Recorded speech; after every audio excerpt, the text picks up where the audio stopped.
सर्व ऊस शेतकऱ्यांना दत्ता बेदरे यांचा नमस्कार। आजचा व्हिडिओ काढण्यामागचं कारण सोलापूर जिल्ह्यामध्ये साधारण 23 साखर कारखान्यांना गाळप परवाना भेटलेला आहे। 16 साखर कारखान्यांना अद्याप गाळप परवाना भेटलेला नाही। तसेच 3 साखर कारखान्यांनी अद्यापही शेतकऱ्यांची FRP न दिल्यामुळे त्या कारखान्यांना गाळप परवाना भेटलेला नाही। व्हिडिओ मागचा उद्देश हा की नोव्हेंबर महिन्याच्या अगोदरपासून 15 दिवस अगोदरपासून साखर कारखाने सुरू झालेले आहेत। 1 नोव्हेंबरपासून या सर्व साखर कारखान्यांना परवाना भेटलेला आहे। साधारण 3 मस्टर होऊन गेले 15 दिवसाचे, 1.5 महिना होऊन गेले तरी अद्याप सोलापूर जिल्ह्यातील एकाही साखर कारखान्याने, सहकारी कारखाना असू द्या किंवा खाजगी कारखाना असू द्या, यांनी कोणीही ऊस दर जाहीर केलेला नाही। आता प्रत्येक साखर कारखानदाराचं असं म्हणणं येतं की आम्ही शेजारच्या कारखान्याबरोबर ऊस दर देऊ। जर शेजारच्या साखर कारखान्याबरोबर ऊस देणार असाल तर आमच्या सभासदांचा, आमच्या ऊस उत्पादकांचा ऊस ज्या कारखान्याला येतो त्या कारखान्याने प्रथम पुढे येऊन ऊस दर जाहीर करणे गरजेचे आहे। आज खताच्या किमती वाढलेल्या आहेत, डिझेलच्या मेहनतीच्या किमती वाढलेल्या आहेत, सर्व वस्तूंच्या किमती वाढलेल्या आहेत। 10 वर्ष झालं 2700 रुपये दर, साधारण 2800 रुपये दर हा सोलापूर जिल्ह्यामध्ये भेटत आहे। 3000च्या आत हे साखर कारखानदार आपणाला ऊस दर देत आहेत।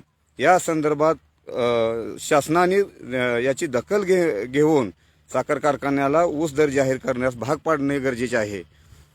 गेल्या महिन्यामध्ये 5 तारखेला लोणी विखे पाटलांच्या साखर कारखान्याच्या कार्यक्रमादरम्यान राज्याचे मुख्यमंत्री फडणवीस साहेब यांनी असं सांगितलं होतं की साखर कारखानदार वजन काटा मारतात आणि त्यांची लिस्ट माझ्याकडे आहे।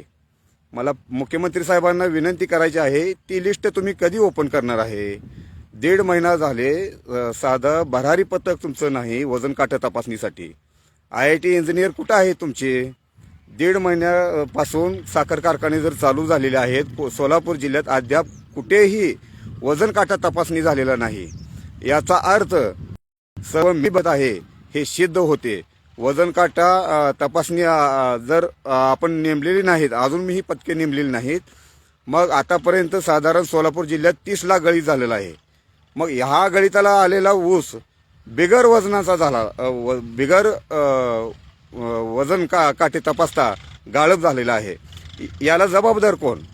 मुख्यमंत्री साहेब, तुमचा निधी म्हणजे मुख्यमंत्री निधी तुम्हाला पोच झालेला आहे बऱ्याचपैकी, त्यामुळे आपण याच्याकडे गांभीर्याने लक्ष देत नाही।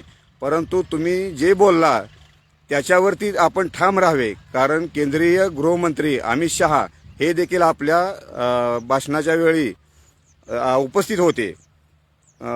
शेतकरी बांधवांना देखील माझी विनंती आहे, ऊस दर जो कारखाना जाहीर करत नाही त्या चेअरमनला, त्या शेती अधिकाऱ्यांना, त्या MDला ऊस दर जाहीर करायला भाग पाडावे।